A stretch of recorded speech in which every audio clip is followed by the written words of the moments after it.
and welcome to All About You, a program designed with all of you in mind. Today we are going to talk about the importance of having a nice kind of friendship with people, nurturing friendships that are going to be a plus in your life.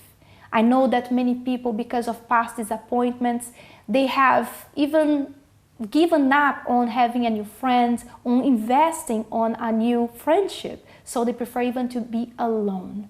But today we are going to help you how to have a good kind of friendship from now on. We are going to bring 7 signs to you that points to the need of you ending up a friendship. That's right. Sometimes you need to let it go. You need to let go of people. You need to let go of friendships that many times are toxic to you. So we have our friends today who are going to help us out. How are you, ladies? Good, thank you. All right. So Liliana, I'm going to start with you. What is the first sign that we can give to the ladies today for them to find out if a relationship with someone, with a friendship is not good for them? It's time to let it go. What is the first one? So one of the first signs is when you don't like yourself when you are around this person. So, maybe you've changed, you've really worked, in yourself to, be a positive person, a positive influence. But every time you're with this friend, you see yourself either having bad eyes towards people, being part of conversations you don't want to be. Like you don't want to gossip. You've decided not to be part of that anymore. But when you're with that friend, they just start saying certain things, and then you just start saying, and then later on you're like, oh my gosh, why did I say that? Why did I entertain this conversation? Mm-hmm. But it's most to do with who you become when you're around that person, if that makes sense. Exactly. Mm-hmm. Even you start to having behaviors that you don't feel comfortable with. True. After you feel even ashamed, like you start to be loud, right? Yeah. And then you see, oh my God, what I have done. So you even regret it. You even regret after it. What about you, Rafa? What do you I think see? One of the biggest signs as well is when you see this friend lead you to fall into temptation. Mm-hmm. So you go to places that you don't like to go. Before you used to go, but now you go because this friend has invited you, but when you go there, you see, oh no, what I have done again, the place that people are drinking or doing things that that is not right for you and hurts your conscience, if I can say that. Mm-hmm. So this is a big sign as well. Yeah, and you see that it's not only once.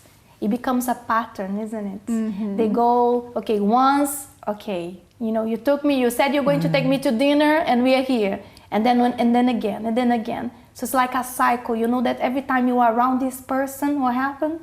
You fall into temptation. You fall into temptation. Exactly. What's another one? Tell us the third one. So another one is you don't have the same goals and their lifestyle choices are completely, the opposite from you now. You don't want to, go to certain places like clubbing, but one that's, that tends to be really subtle, I would say, is, for example, going to the cinema. Mm-hmm. You might go and they might invite you to go and watch a film, and people nowadays go, oh, but it's just a film. No, but that film could really go against your faith, could go against your values. And so in those moments, even though you're there with that friend, you feel uncomfortable because they might swear around you, but you're like, oh, I don't like being here. I don't want to hear. Why are you saying this, if that makes sense? With goals is, now, and I'm going to be honest with you, now your goal is to please God. Mm-hmm. You want to please God, but this person couldn't care less, to be honest. Exactly. So, yeah. It's true. They don't have that fear that we have inside of us. Whenever we are doing something wrong, and then you don't feel good about it. Even conversations as well, I was thinking about it. We have conversations and it's even awkward because you want to talk about certain things and they want to talk about something completely different. So even to have a conversation is hard. So there is no way for you to really convert, let's put it this way. Because convert, as we spoke in previous programs, to explain to you, when you convert, you're going one direction, now you decided you want to change. So there's no way you're going to continue walking towards the same direction now. So it's really hard for you to continue, for you to keep going, right? So what is the next one, huh? Yeah. I know we have talked about this before, but I think it's really good to emphasize. Mm-hmm. When you are with this friend, this so-called friend, but she always speaks about someone else, bad-mouthing someone else. and you know that is not good for yourself, that's not right for you. So you're there and you listen to it, you are passive, listen to it, but what I'm doing here. So this is also a sign, even though we haven't spoken before, it's always good to remind. These programs, yeah, it's true.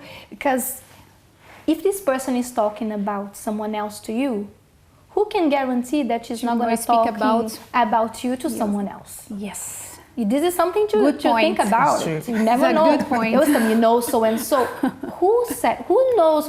I don't know. Probably they are talking about you to someone else. So, and also, Rafa, if the person keeps on listening to that, what is going to happen? This person is going to start having bad eyes towards other people, the person, without even knowing them, without even getting to know the person, to know if that's really true or not. How unfair is that? How unfair is that? True. People start to have bad impression about the person without knowing her. So it's a relationship with someone, with a friend, that is not doing any good to us, on the opposite, right? So what is the next one? So another point actually is when friends use you, or so-called friends use you.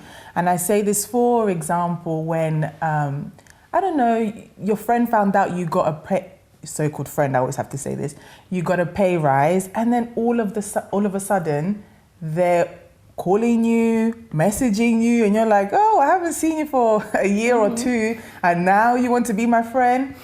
Like, it's a bit weird. It's a bit weird.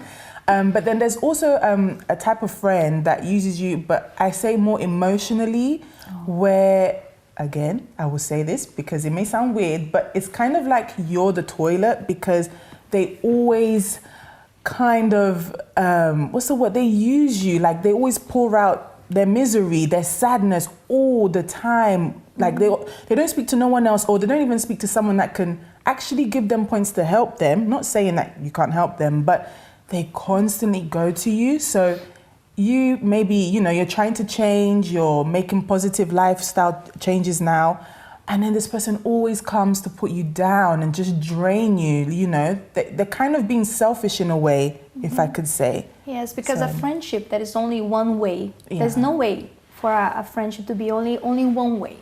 It has to be both ways. Indeed. So the person always comes to you because they want your help. They always come to you because they want to be listened to. But the moment you need somebody to listen to you, the person is never there. Or don't have patience, don't have time to listen to you. It's true. Whenever you need their help, they are nowhere to be found. Or they come and borrow money from you, but they never give it back.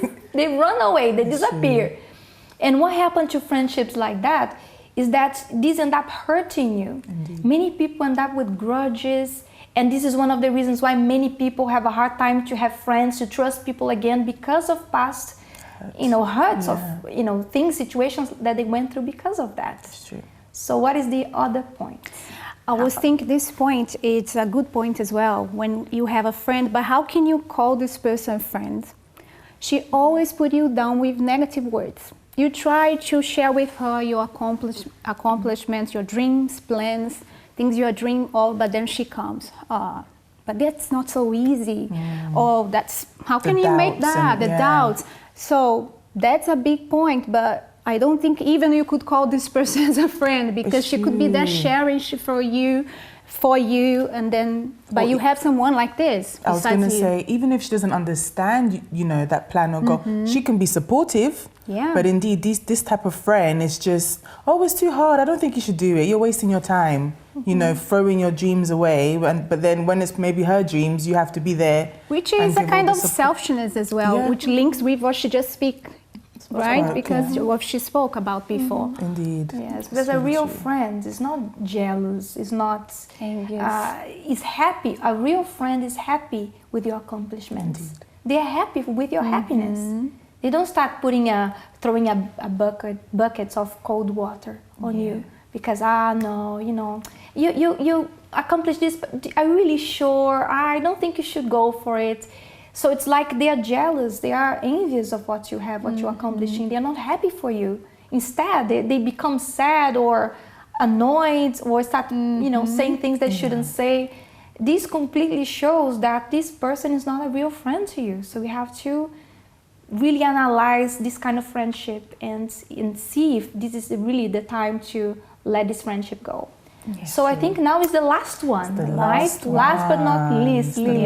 It's with you now. Yeah. So last but not least, this so-called last friend is the friend that is a liar. They're just a liar with the things they say, with, 1 minute with you, they're really lovely, but when they're with, for example, behind you, I don't know, behind your back, they say bad things about you, but when you confront them, no, I didn't say it. And there's like more than 1 or 2 people saying to you, no, look, this person said this and this about you. You don't want a friend like that. That kind of friend just disappoints you all the time. There's no trust. I was going to say that you can't have a friend that you can't trust. That's not really a friend. That's just either a work colleague but to trust, that's a really, big deal. So, this friend that's a liar will just, they can even try and lie. I mean, not make you lie, but influence you to lie for them.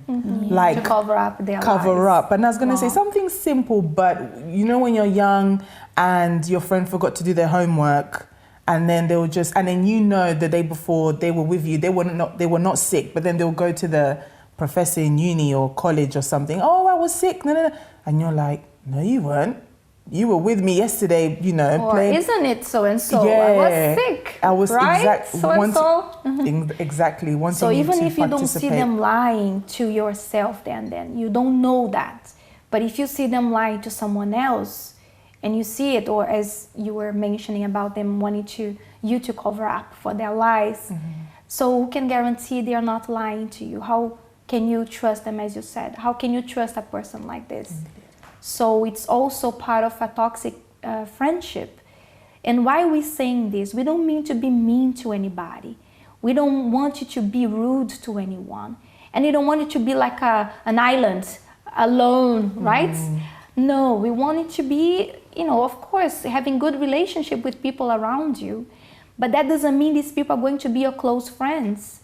Because it's totally different. You having a colleague, somebody you work with, somebody that you can get along with, someone that if perhaps they need your help, you're going to, stretch out your hands towards them. You're going to help them, show them the way.